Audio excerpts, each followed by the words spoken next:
দিল্লিতে বসে শেখ হাসিনা দেশকে অস্থিতিশীল করার যেই চক্রান্ত করছেন তা সফল হতে দেয়া হবে না।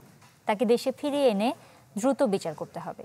জুলাই অভ্যুত্থানে গুলিবিদ্ধ ১২ বছরের আরাফাতের জানাজায় এমন দাবি তোলেন ছাত্র প্রতিনিধিরা। কথা ছিল সোমবার রাতেই উন্নত চিকিৎসার জন্য আরাফাতকে নেওয়া হবে থাইল্যান্ডে। সেই সোমবারই আরাফাতকে নেওয়া হয়েছে ঠিকই, অশ্রুসজল অগণিত মানুষের মিছিলে।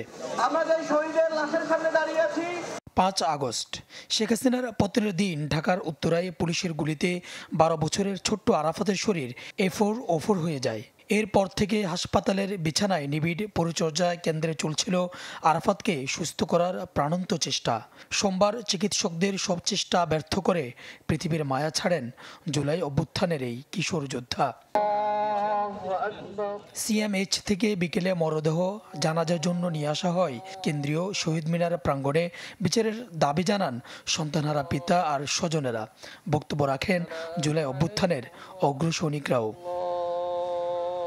যেন আর এরকম কোনো মায়ের সন্তান যেন না হারায়।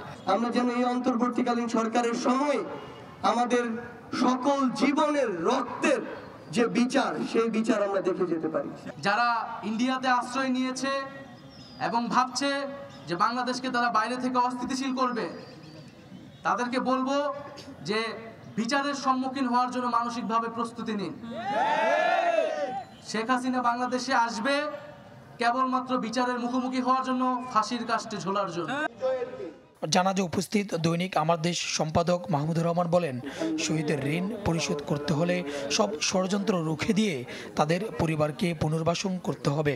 যার যতটুকু ক্ষমতা, সেই ক্ষমতা নিয়ে এই শহীদ পরিবারের পাশে আমাদেরকে থাকতে হবে।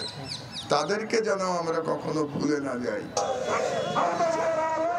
জানাজা শেষে শেখ হাসিনা ও তার দোসরদের বিচারের দাবিতে বিক্ষোভ মিছিল হয় ঢাকা বিশ্ববিদ্যালয় এলাকায়। সুলতান মাহমুদ আরিফ, চ্যানেল 24, ঢাকা। বছর শেষের খুশি নগদে হবে বেশি। নগদ পেমেন্টে নির্দিষ্ট ক্যাটাগরির কেনাকাটায় ৩০০ টাকা পর্যন্ত ক্যাশব্যাক।